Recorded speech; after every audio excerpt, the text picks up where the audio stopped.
I'm Tanya from Elite Pilates Services and Teacher Training in Devon, and today I'm going to take you through a Warrior 3 yoga posture, and I'm going to break it down for you. So the biggest thing about the Warrior 3 is balance and also our own judgment of ourselves. So we may not all have the best balance, and some people can get very frustrated when they try and balance and then they fall over. So just try not to take yoga too seriously. It's a game, and when I teach the classes, I always say to my clients, when you were 5 years old and you were climbing up a tree or trying to do something and you fell off or you fell over, did you get angry with yourself and judge yourself? No, you didn't. You just got up and tried again. So try and have that playful intent when you're playing with balancing and some of the more challenging postures. So, as a start, if your balance isn't great, or maybe your ankle stability isn't strong enough, or something like that, then it's something that we need to work on to get to that stage. So, this stage is in the Warriors that the Warrior 3s that I'll take you through. So, for me, the most important thing is alignment, and rather than trying to get into the full posture and looking like a snake, start small and then work with that into the deeper postures as you get stronger and stronger and stronger. So the first one for me, okay, so you're standing in this position, is just to get your balance into your hips. Now that's a big thing, because if you have got weak bums and you try and balance on one leg, what might happen is your hips might start to sink out. So make sure that when you stand on one leg, you actually engage the bum to try and stabilize your hips so they're not going wonky. So we're going from there, got our balance. Now can you lift the leg slightly back? So when the leg starts to lift, if you think of a seesaw, the leg goes up, the head's got to go down. So from there, leg starts to go up, head starts to go down, but I'm keeping my back straight. Traditionally the Warrior is there, but it's a lot harder to do it up there when we start. So I like to keep the hands down because it helps with your balance.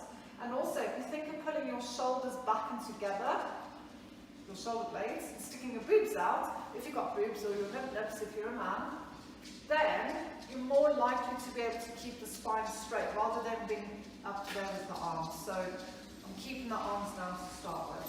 So from there, shoulders back, tummy in. Now my gaze is going to go from there down the wall to the floor. So maybe today that's as far as I'm going to go with my Warrior. So about a year ago I fell down the stairs and I hurt my ankle, and it still hasn't repaired properly. So I know my balance on my right leg is really dodgy. So I'm still trying to work on the strength in that ankle. So that might be as far as I go with my Warrior. Because what we don't want to be is up over there, okay? So working in there. And then maybe in a week or 2 weeks, you can go a little bit lower.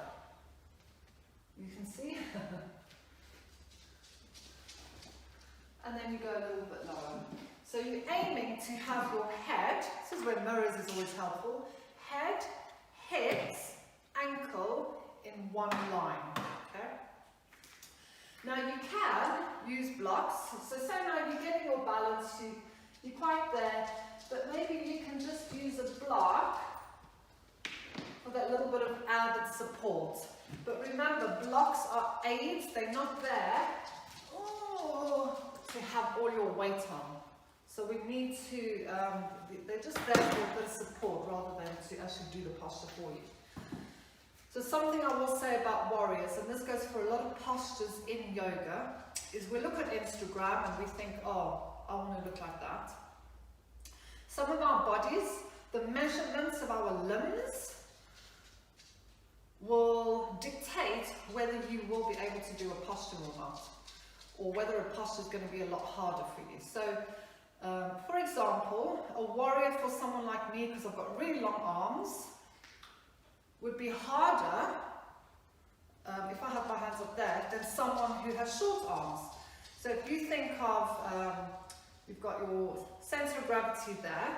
Now if I'm stretching a mile past the centre of gravity is going to be harder than if I've only got this little bit of space over here, if you kind of know what I mean. But so if I'm in that posture there and I'm going into my warrior, because I've got to hold my arms up, it's going to be harder than if someone's short.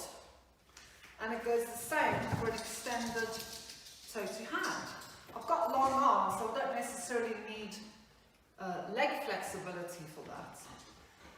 Other postures like the crane, the crow, this one, where you go into there.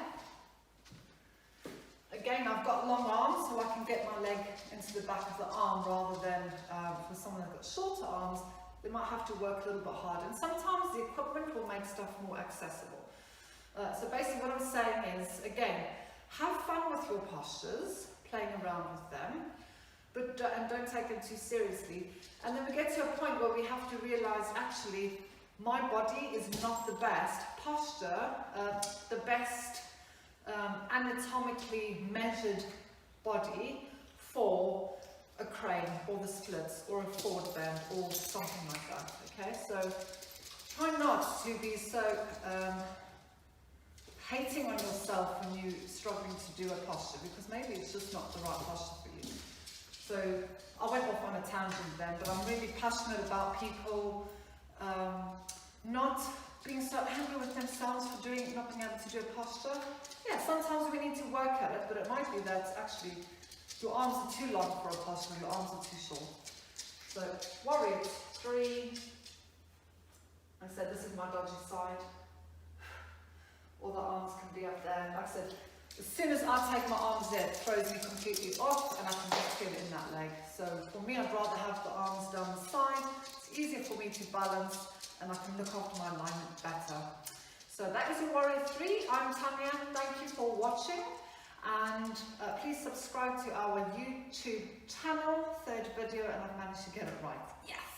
So thank you so much and take care. Bye!